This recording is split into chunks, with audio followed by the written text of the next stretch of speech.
All right. Do you want to start by introducing yourselves? Sure. My name is Tucker. My name's Lincoln. All right. My name's Brandon. Nice speaking with you. So I guess we can start with, is there something in particular that drew you to come talk about veganism? The come talk to me got me. Okay. Yeah, I saw you with the sign and the camera, and I was wondering what's going on. So, Okay. Fair enough. Do you know anything about veganism? Just that you don't want to eat things like dairy products or anything that is animals, and also don't want to wear animal fur or anything like that. Okay. yeah, it's pretty much the same thing. Yeah, so essentially, exactly like in practice, it's abstaining from any animal products in like entertainment, food, clothing, like you said. But also, what I am trying to get people to think about is like the philosophy behind veganism is, not treating sentient beings unequally, giving them equal rights, at least the right to life and the right to live without abuse and death and stuff like that. So I'm assuming you both aren't vegan. That would be correct. I'm not. Okay. No. Have you ever thought about veganism or thought about like trying veganism? Well, he was pescatarian. Yeah, I was gonna say, yeah, pescatarian for a couple weeks. Had a bet with a pescatarian. Okay. Yeah. We're gonna wait a second. But hold on.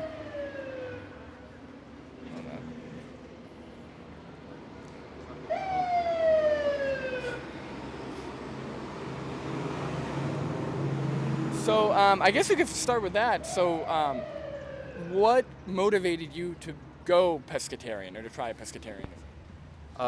Just the only kid that I met was pescatarian.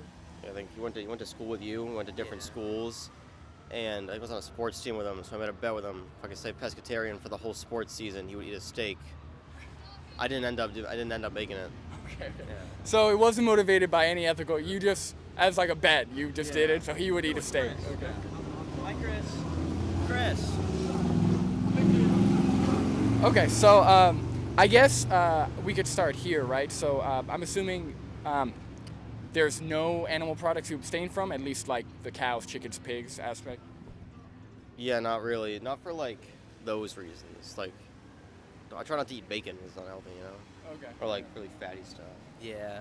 So you only abstain from food for your health, essentially. Yeah. Okay. Yeah. So would either of you eat a dog? I would not eat No. dog. No.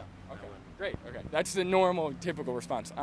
So what exactly is the difference between eating a dog and eating a pig, for example? Because pigs have been shown to be as intelligent, if not more intelligent. Not to mention sentience, not to mention they, experience things just like dogs. So, with dogs, we treat them so nicely. We have them as pets. We keep them in our house. And if any harm is laid upon a dog, it's even in the slightest form, it's animal abuse, right? But with pigs, we murder billions of pigs and cows every single year. Just in 1 year, it's more cows and pigs killed than there are people on the planet in 1 year. So what do you think is the morally substantive difference between the two animals? I don't really think anything. I think people just like dogs because they're fluffy, They feel nice. You can pet them. Okay. Never really petted a pig before, have you? No. Yeah, I agree with him. I guess it's just because dogs are a lot easier to have as pets than things like cows and pigs. But wouldn't you say, would you think, don't you think that part of that is because of how we've domesticated and forced pig? So there are no, other than wild boars, there are no wild pigs, right? So we artificially breed them, by the billions, and then we keep them in cages, put them in gas chambers to kill them. Apart from obviously the cuddly part, right? A pig, you got to look at videos on YouTube. There's tons of people who can hug pigs, and they're honestly very pleasant. Cows, they call them farm dogs because they're bigger dogs. They jump, they like to be pet.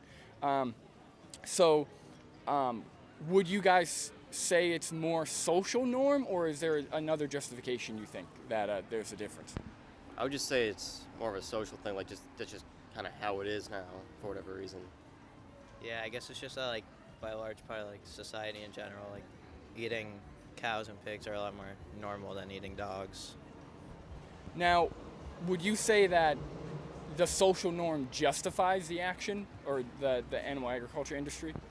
No. Yeah, probably not. No. Okay, all right. So, I mean, it seems like you guys are on board, right? It seems like you guys can understand how there's, we treat dogs a certain way. We don't treat cows and pigs that way. There's no reason why we shouldn't. So what do you think is stopping you both from going vegan? Can't really think about that one. Take your time.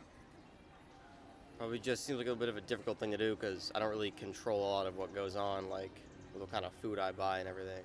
Sure. Are you guys still living at home with parents? Yeah. Okay, all right. I couldn't tell if you guys were college or what. Do you as well? Yeah, I don't control what I eat for dinner every night. I just eat what's given to me, and most of the time that's chicken or burgers, stuff like that. Yeah. Sure, and that's I'm 24 now, but I was living in my parents' home. I know what it's like where they buy food. Luckily I was in a household where they kind of let me pick my own food, but not everyone had. Some parents were like, "Here, eat the food we buy," which is totally understandable. So obviously, I don't expect you to do a Gandhi thing and starve because your parents don't buy vegan food. But I think when possible, it's definitely still good to make the effort to try and avoid animal products, or maybe if your parents will buy you a vegan version or something. It's also, I don't know how old your parents are. My parents are getting older. Eating more fruits, vegetables, whole grains, it's going to be better for their health regardless, trying to eat less meat, and separate from the ethical aspect. Primarily the conversation is, obviously if there's practical limitations, try and work around it, but I get it. But really think about the ideology, like why do we discriminate against certain sentient beings? Like, because we discriminate against humans too. The handicap, race, sex, all these different categories of humans that we have or are continuing to discriminate against for no reason, for no justification. So what do you guys think about that? That, agree with it. I think most of the time, like I've tried vegan options at restaurants sometimes, mainly just because not for so much reason like the ideology, but kind of just because it's there.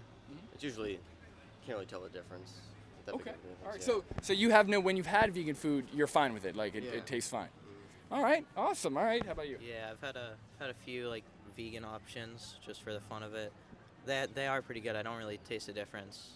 Great. And the thing is, it's only getting better. Like they got vegan Burger King. I don't know if you saw it in Walmart. They have vegan Hershey's now. Vegan Reese's cups. Vegan Hershey's chocolate bars. So it's only getting easier and easier. And the education is there, so definitely. Do you guys have any other objections or any other input or? No, I don't really object to it. I just haven't been doing it. Okay, yeah, that's fair, man. All right. Yeah, I don't really object to anything you're saying. I just can't really control what I eat most of the time. I get it. I mean, I appreciate that you guys are pretty much vegan, and most people are vegan in spirit. Like where their values align is veganism. But obviously, there's still practical limitations. But definitely, if possible, try and introduce that, and hopefully, when you're on your own, you guys will be vegan. But great talking to you. That's it. Here.